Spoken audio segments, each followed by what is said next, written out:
বর্ণহীন দ্রবণটি। এই দুটোকে অ্যাট এ টাইম আমি যোগ করছি দুটো পৃথক জিনিসের মধ্যে। তো সবাই লক্ষ্য করো,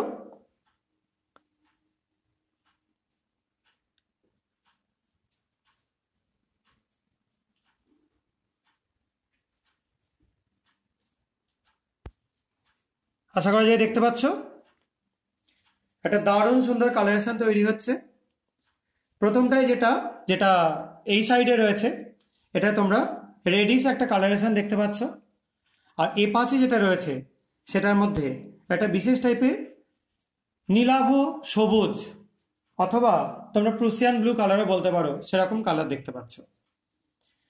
তো এই যে জিনিসগুলো হলো বা এই যে রিয়াকশনগুলো হচ্ছে, এর পেছনে কারণ কি সেটা এক্সপ্লেন করবার আগে আমি তোমাদের একটা গ্লাস ড্রপার দিয়ে উপর থেকে কিছুটা সলিউশন তুলে নিয়ে নিচে রিলিজ করে দিয়ে দেখাচ্ছি।